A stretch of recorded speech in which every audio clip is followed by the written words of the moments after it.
Bonsoir, bonsoir. Je suis Kouachi Kafu, épouse Barben.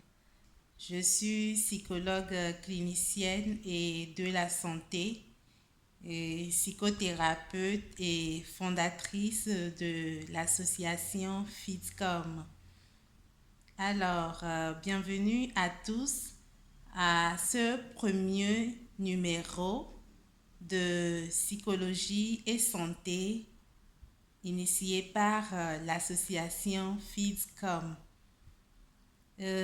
En ce jour, nous allons vous entretenir sur le thème Femmes, changement d'attitude face aux blessures psychologiques. D'abord, nous allons rapidement comprendre ce que c'est que les blessures psychologiques.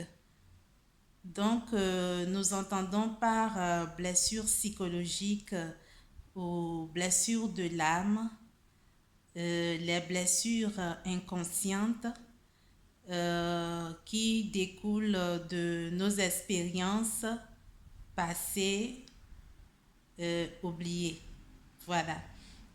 Donc, les blessures psychologiques conditionnent dans une grande mesure notre vie parce que elles influencent nos actions, nos comportements, nos manières de vivre, notre manière de comprendre, d'interpréter les situations de notre vie. Donc, dans une large mesure, les blessures psychologiques nous suivent toute notre vie. Nous avons plusieurs sortes de blessures psychologiques.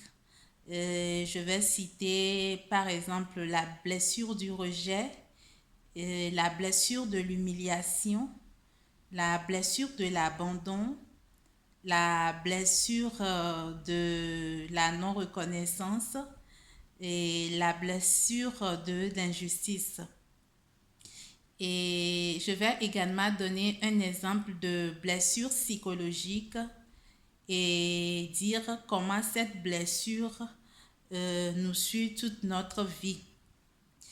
Et je donne l'exemple de la blessure de l'abandon.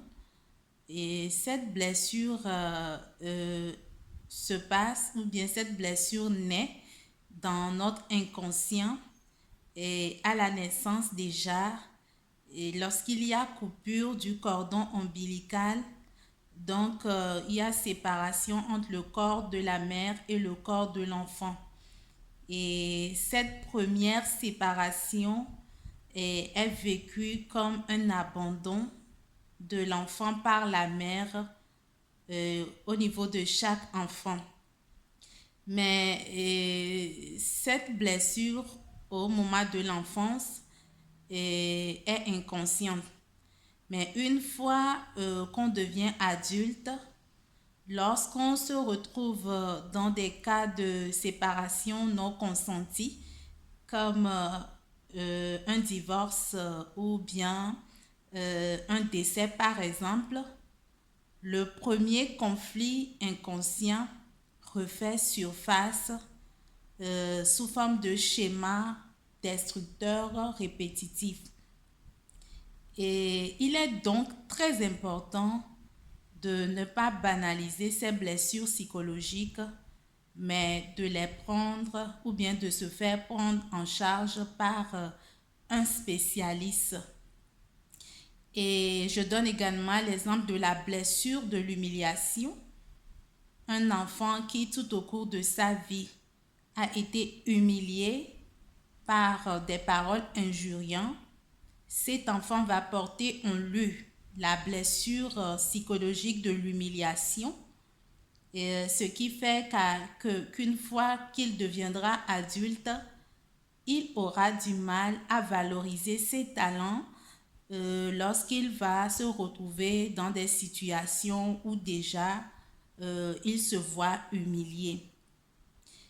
Et il est donc important de se faire prendre en charge par les psychothérapeutes ou les psychologues, les spécialistes de la santé mentale pour se faire soigner ou bien pour mettre de l'ordre dans sa vie et guérir de ses blessures psychologiques. Et c'est ce que nous faisons au niveau de l'association Femmes, Enfants, Développement communautaire. Nous prenons en charge les femmes, les enfants, bref, tous les patients qui s'orientent vers nous et en imbriquant deux sortes de thérapies. La thérapie analytique qui nous permet d'aider le patient à voir les causes, les nœuds de son problème, de ses perturbations. Et ensuite, nous passons par la psychothérapie cognitivo-comportementale pour aider le patient à se reconstruire, à prendre du recul par rapport à ces schémas perturbateurs qui sont nés dans son inconscient à cause de ses blessures psychologiques. Donc, nous l'aidons à se réorganiser psychiquement, à adopter d'autres manières de voir les choses, d'autres manières de se comporter, un changement de comportement et d'attitude face à ces blessures inconscientes afin de pouvoir remettre de l'ordre dans sa vie. En mot de fin, nous invitons toutes les personnes qui aimeraient plus comprendre sur ce problème de blessure psychologique à nous rejoindre au niveau de l'association FITCOM. Toutes les personnes qui aimeraient se faire prendre en charge pour ces problèmes de blessure psychologique, nous sommes entièrement disponibles et disposés à les aider en ce sens. Merci et à très bientôt.